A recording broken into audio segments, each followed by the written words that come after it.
Welcome! Ah, got a lot of good things on sale today, stranger. It's Save Room. This is a game that is based on a certain horror franchise that shall go unnamed, and managing an inventory. Sounds boring as fuck, but apparently is very addictive and really well done. I was thinking about streaming this for like a Sunday thing, but I decided I'll just check it out on my own time and provide you... Save Room. Oh, that's good. It's like a $2 game, so I figured, yeah, I would check this out on my own time. Let's see if it's any good. So yes, this may look immediately familiar. I love the Resident Evil 4 attaché case, if that's how you say that. And I enjoy organizing items, weirdly enough.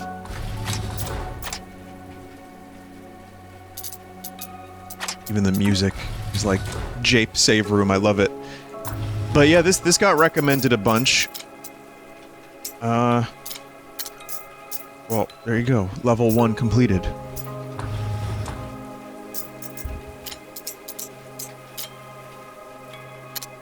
Well, now I just want to play the game that has these weapons and the egg. Oh wait, that's just Resident Evil 4.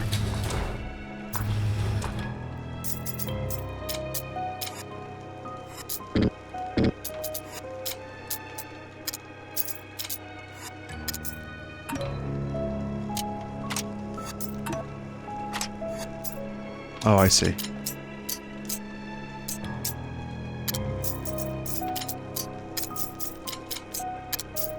This is kind of an ingenious idea, especially for the price of this game.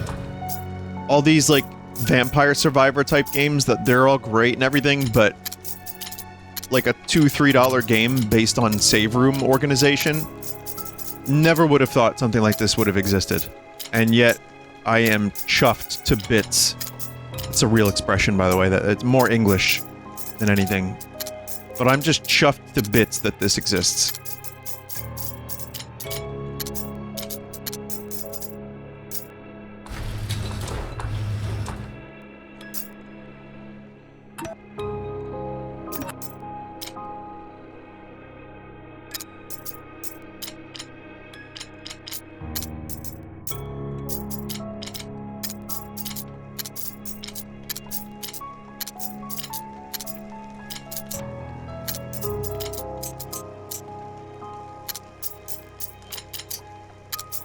There.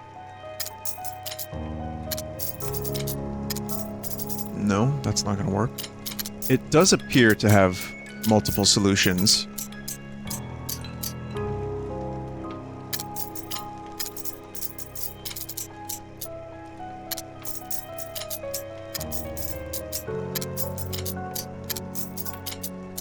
There we go.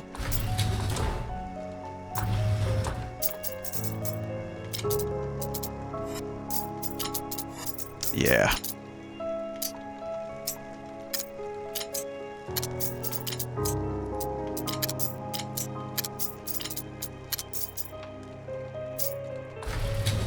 I wonder if you could finish that level without putting the ammo in.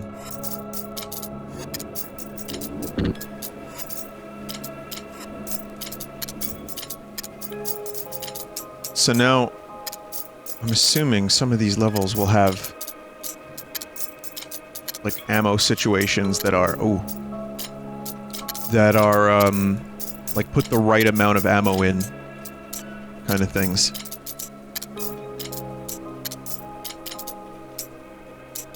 Huh.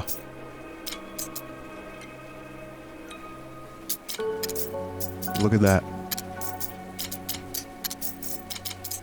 And there's multiple solutions, which gives you a little bit of creativity to figure this out. I just, now that I have all this equipment, I want to shoot some Gyarados. Butano! Okay, I just did, technically, I played Resident Evil 4 randomized, which I'm not going to finish that run, I thought about it. It was fun to see what it's like, and maybe one day in the future I could do, like, another full run of it, but I think I'll wait for the randomizer to continue, like, improving. Oh, you can combine the ammo too. That is, of course, the thing that you have to do there. But it's, yeah, again, the randomizer was a lot of fun. Getting the laser trivialized it, but I'm also, on some level, I'm kind of happy.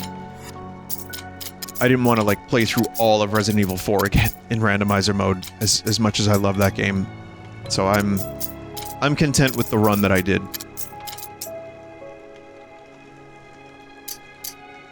Huh.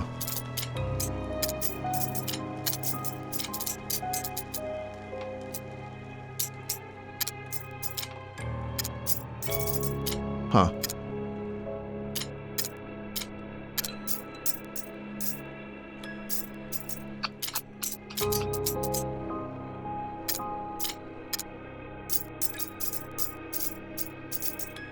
Huh.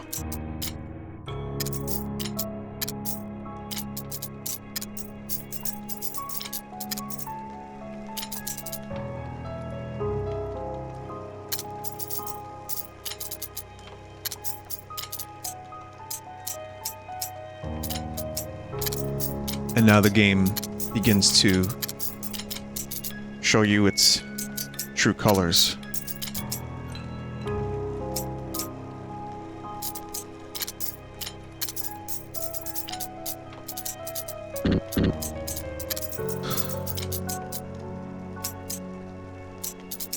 How we do this?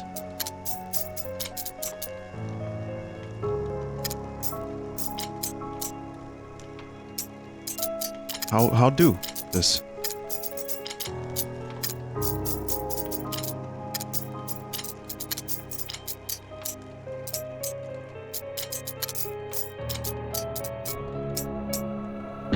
Oh my god.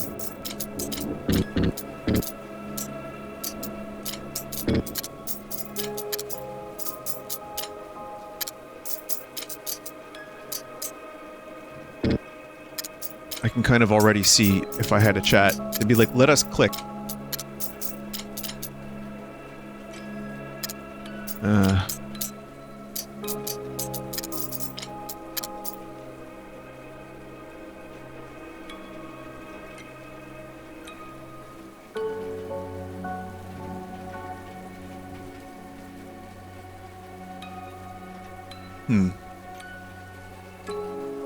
Give me a second here.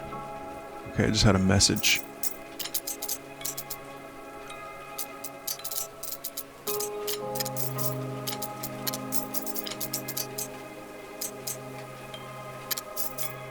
Oh, this is... this is boggling. Oh wait, no it's not.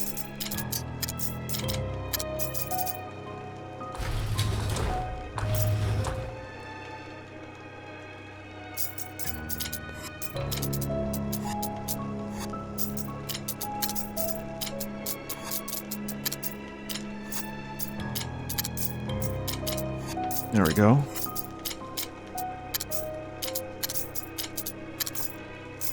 Okay, let's see what we can do here. Nothing here yet.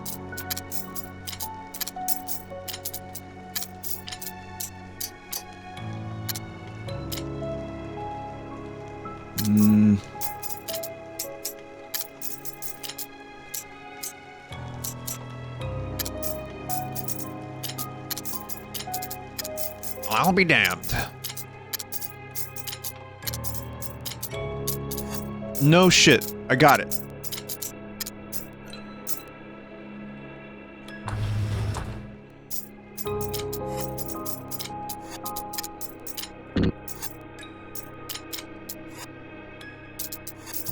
Ah.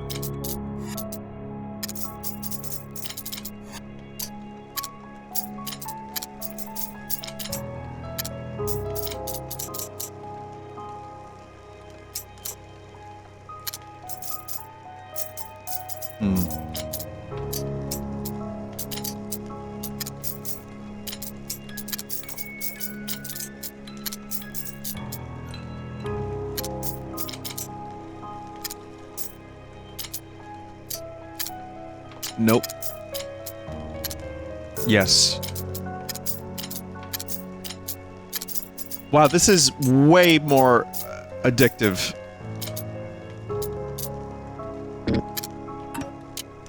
Huh. This is way more addictive than I ever expected it would be.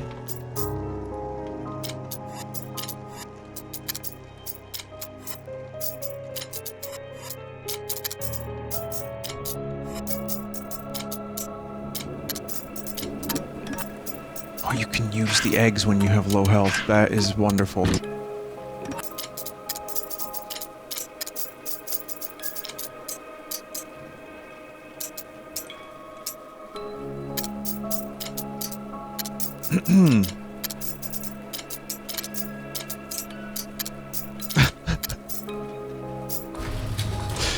Oh my god.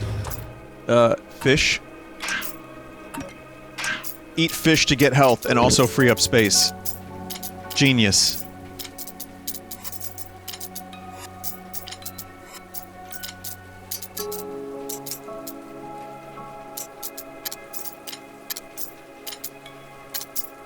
This fish ain't gonna eat itself.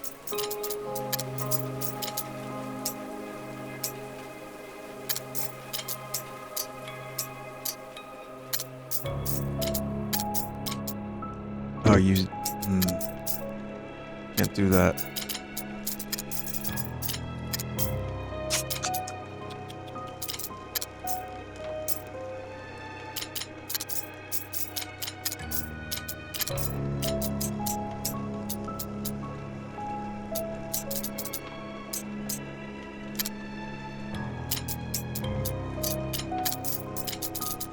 Definitely doesn't fit that way.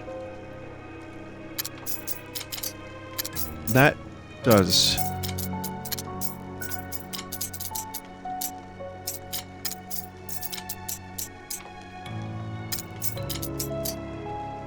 That's not gonna work.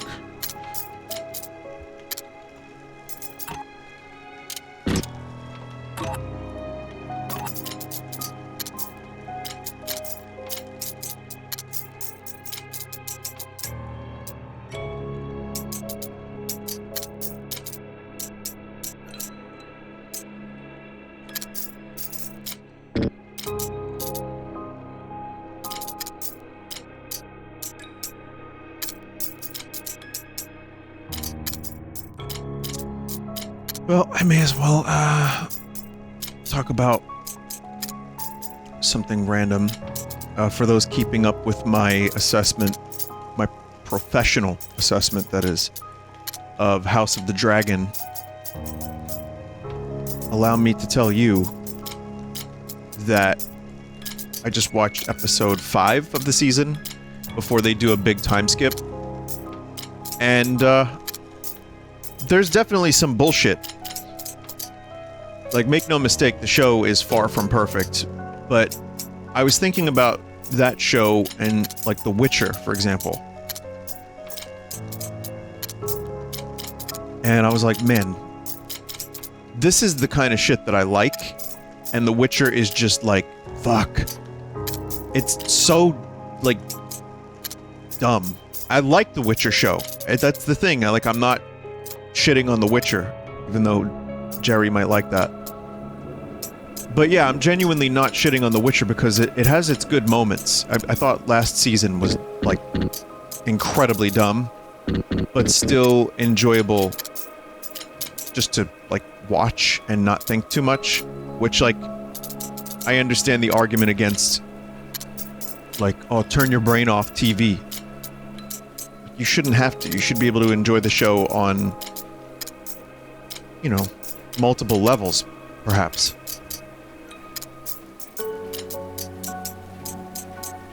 I keep coming back to this one, but it's not the solution. Oh, man. Huh.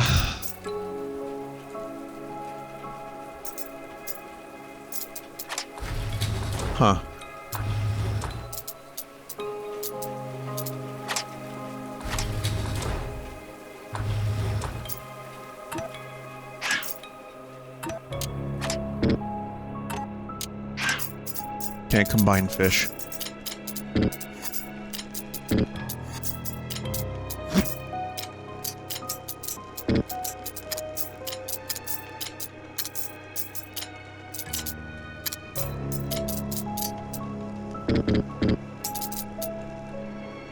How the fuck do you do this one? It's a head scratcher. But yeah, House of the Dragon definitely has a couple dumb things. There's a Sir Kristen? Sir Simpton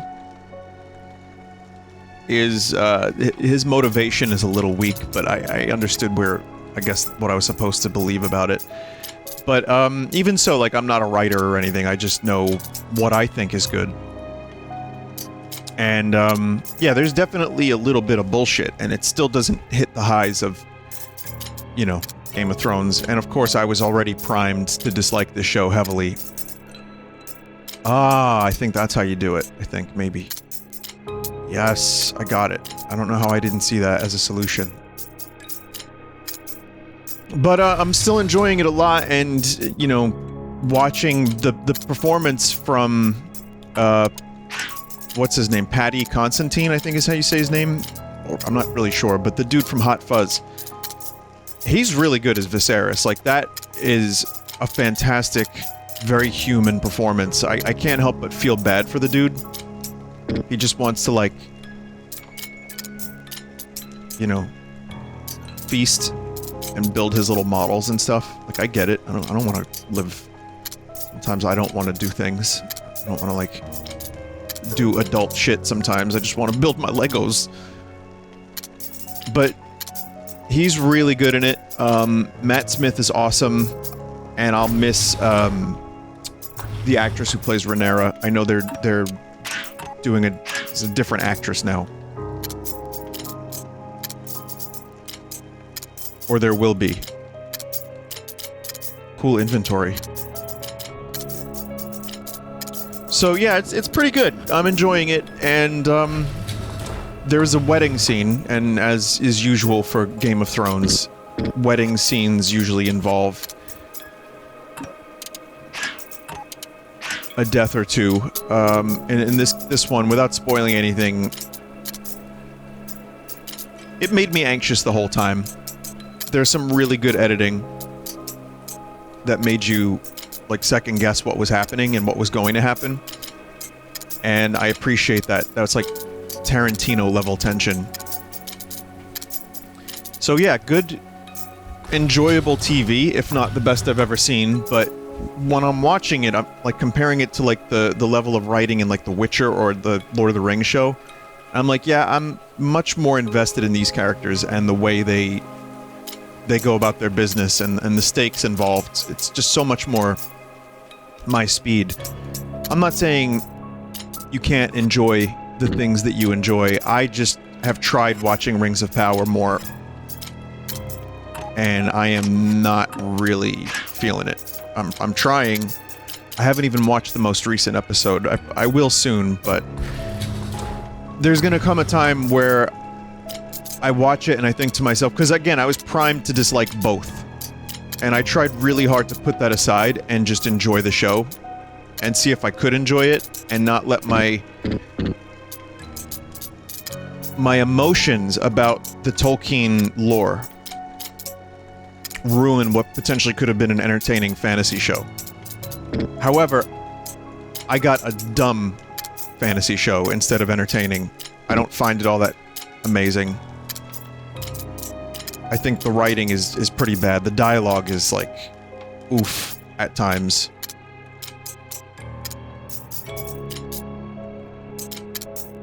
Some oof-worthy dialogue. Some really obvious setups that just feel like a little too on the nose, or just like, what's your motivation? Unlikable characters left and right. I mean, weird casting choices, and I'm not talking about the color of people's skin. I know that's the big talking point, and if you criticize the show in any way at this point, you're already in a little bit of hot water. I don't really care about that. House of the Dragon does it too, but those actors have characters that are interesting. I'm not even... And I think the casting choices in the Lord of the Rings show, love them or hate them, the actors are great. The problem is the writing. God, the writing. But of course, because, and I've said this before, the online stuff becomes so vitriolic, and some people ruin it for everyone. And then, like I said, Amazon really enjoys pretending to be some virtuous company when they treat their employees like shit, bust unions. It's almost like, on some level, it's good for business to drum up a little controversy. And, I know it's a little spicy, and I know I've mentioned something like this before. I'm just gonna carefully hide it in my save room video, but it gets really annoying when you can't criticize a show because the show is not all that great.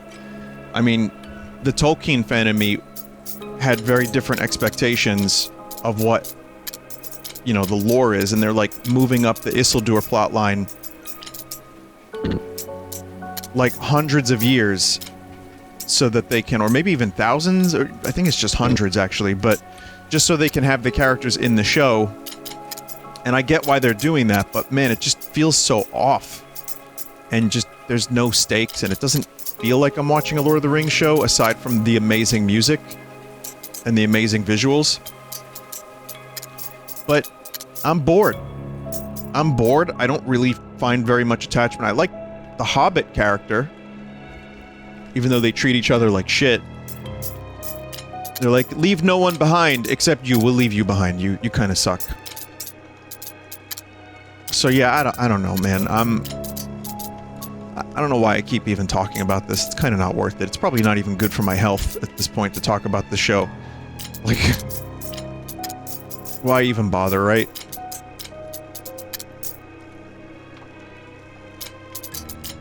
Okay, I'm really struggling with this one.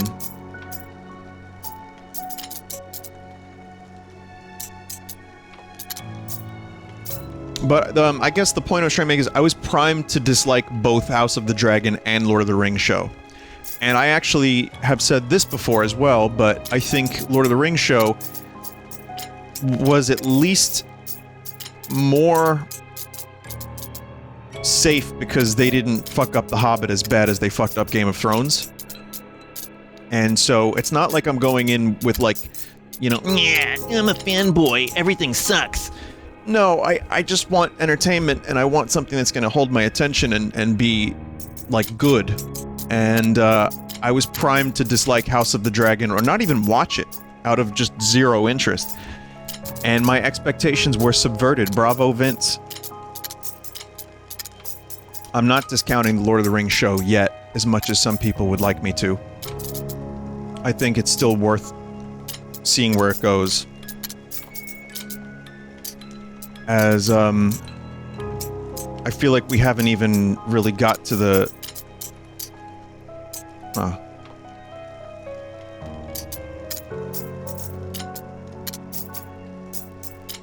The story hasn't even really fully, developed yet. So I don't want to just say, oh, it's garbage. It's not even halfway through the season yet. So I'm gonna just hold off on my,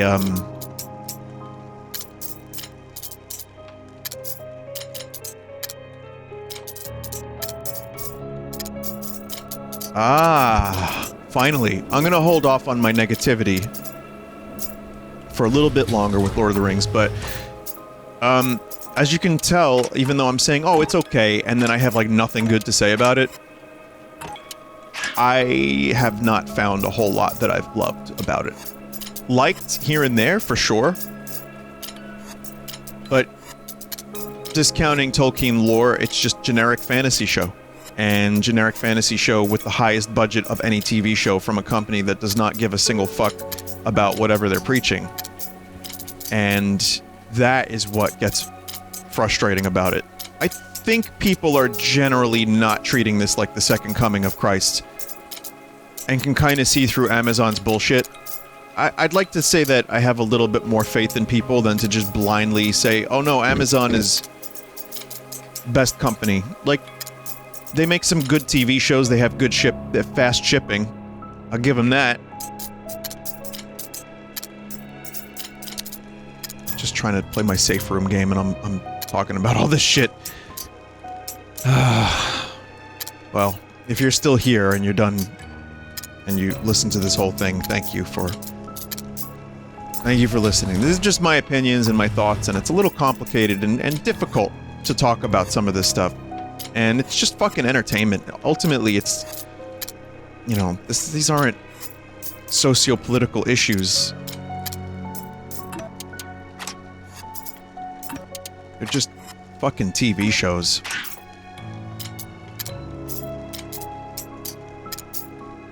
And we watch TV because we want, well, different people want different things out of TV.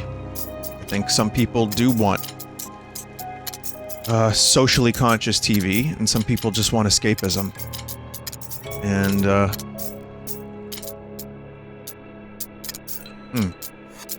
I'll be damned. Oh, I see.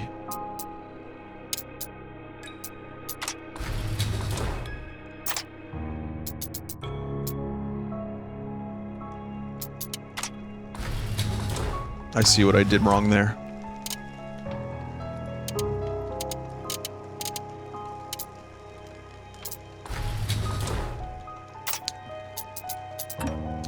And, you know, whatever you, as a viewer, like in your entertainment, I think you shouldn't be made to feel like one thing is superior to the other thing. Like, you know, you gotta enjoy what you enjoy, and don't let people tell you, like, not to enjoy something. I may not like the Lord of the Rings show. Doesn't mean you can't.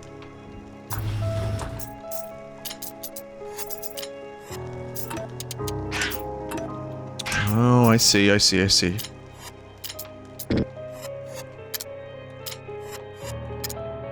And you may not like House of the Dragon as much as I'm liking it. But one thing we can all agree on is that Beavis and Butthead is having a fucking killer season. Imagine that. Here I am. Just think about this for a second. And I can imagine the comment section of this video going from, hey, this game is cool, to, like, oh my god, Vinny, shut the fuck up. Sorry. However, imagine for a moment that Amazon has spent $1 billion. Think about how many mouths that can feed. $1 billion on this show. And yet I am more satisfied and entertained.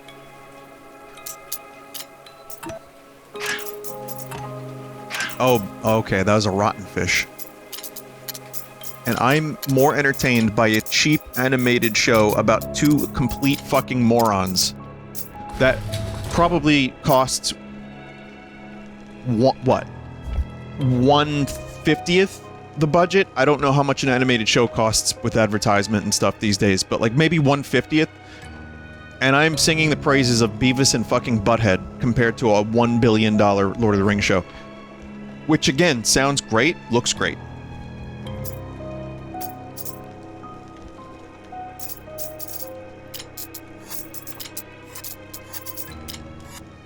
I only ask as streamer.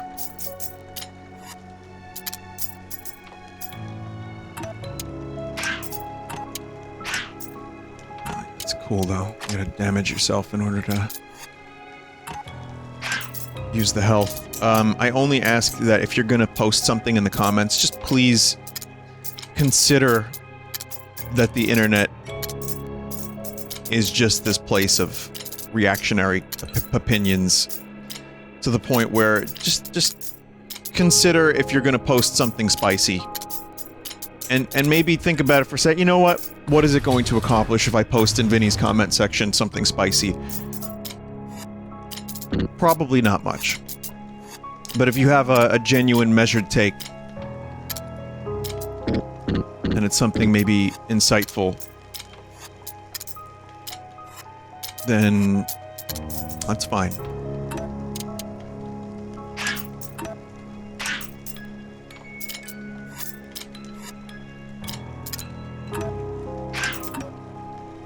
I've said this before, like, I'm using Twitter a little bit more these days for just random nonsense, whatever bullshit.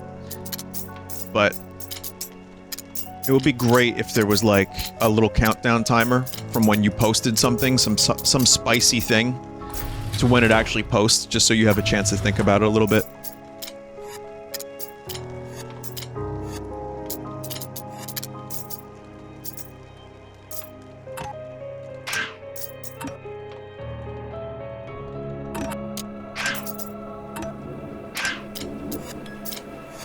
Ah, there's the puzzle right there.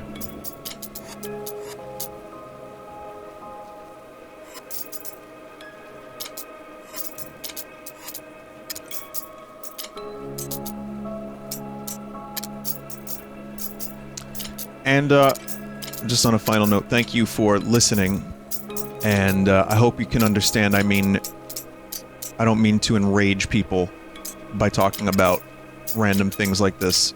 It's, not designed as such. I know that incendiary takes are what drives clicks for a lot of people, and I know that that's, like, kind of the thing to do if you want, you know, viewership.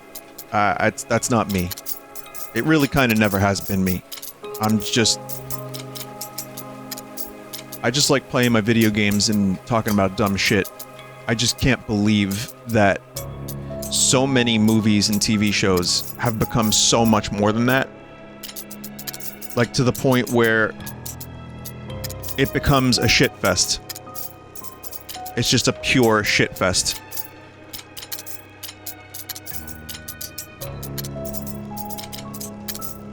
I mean, hell, my Star Wars opinions alone. I've seen people freak the fuck out over how I feel about Star Wars.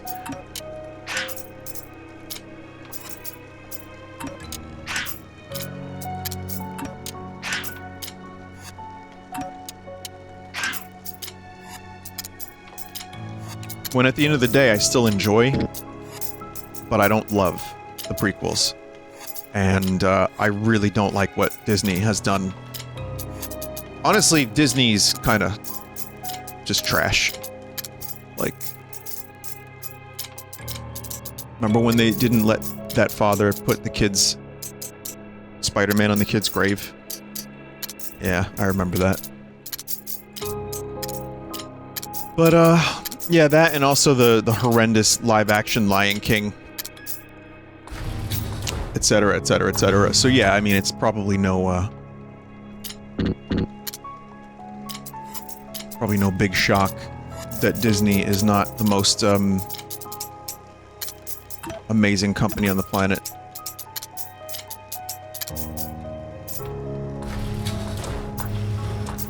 But yeah, even Star Wars, it's just fucking Star Wars. It's not that big of a deal.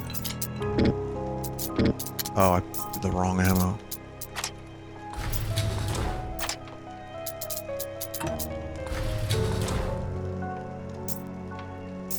That, and you have to consider too, like,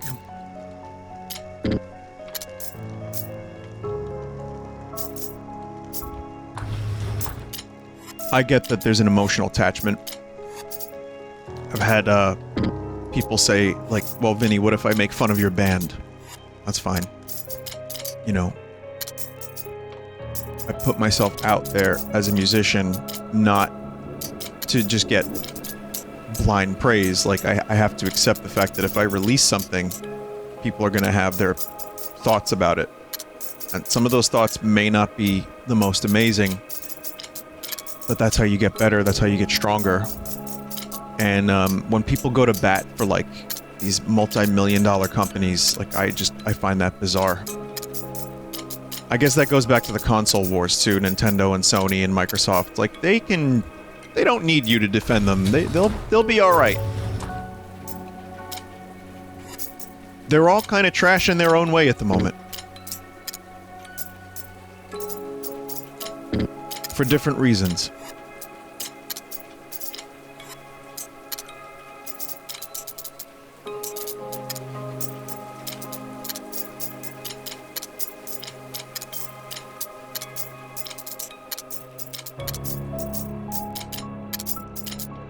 There we go.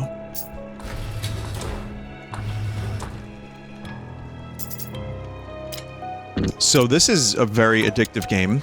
Let's go back to the topic at hand, shall we? There's really, I mean, this is a good conversation, shoot the shit type game, because you're just organizing a case, but it becomes, like, very addictive.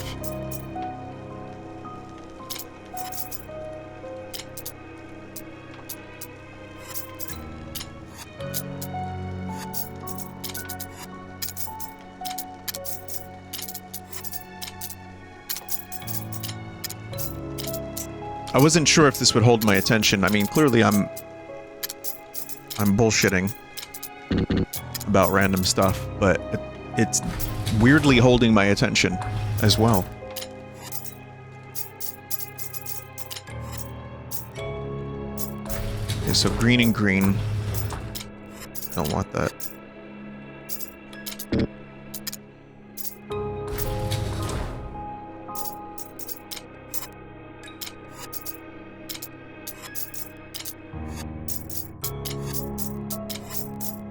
There it is.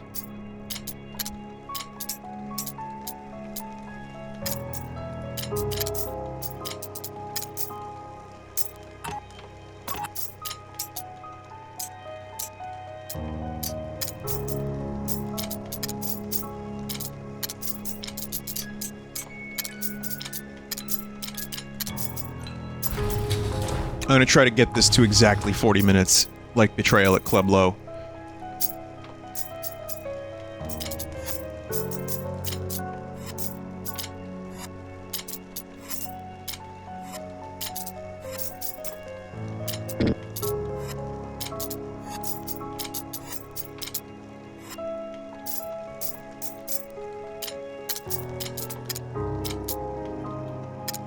The real question is, can I do this in the next 3 minutes? The timer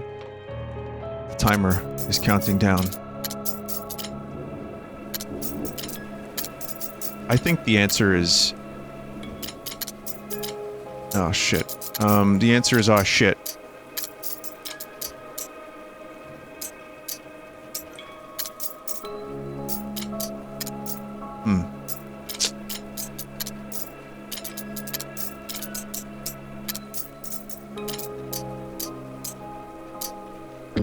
Oh.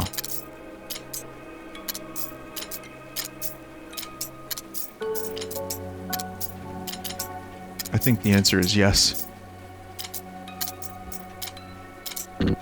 With time to spare, too. Okay, I'm gonna stop here. Because, I mean, you know, I gotta save some for you. But also, I have, my day ahead of me. I'm recording this early. But there's another 10 levels remaining for you to check out, or maybe me in the future, I don't know. But this was weirdly great. Surprisingly good game. It kind of calls to mind why I enjoy Resident Evil 4 so much. So, for its price, high recommend. And, unique little puzzle game. Well, not that unique, is it? But the fact that it was taken... it's honestly kind of astounding to me that it took this long for a game like this to exist. Also, Backpack Hero, which I played, and I have the full version, which I have not played, but I played the demo of Backpack Hero, and that was awesome. And, that was also really good, with a similar inventory system and roguelite structure. So, anyway, that was Save Room. Let's talk about this for a minute. Roger Waters, the creator of the golden years of Pink Floyd, is on his first ever farewell tour. Okay, so much to unpack in 40 seconds, but what the fuck do you mean first ever farewell tour? At least there's an honesty to it, because so many of these, like, artists, like Elton John is on his, what, 15th farewell tour? Also, the shade at David Gilmour, the creator of the golden years of Pink Floyd. Like, dog, this is bad. Well, not bad, but their relationship will never recover. I mean, it's already in the trash, but how Gilmour was billing himself as the voice and guitar of Pink Floyd, so I guess Roger's just clapping back. Is that what they say these days? I think so. Clapping back, huh? All right, well, I'm done. Goodbye.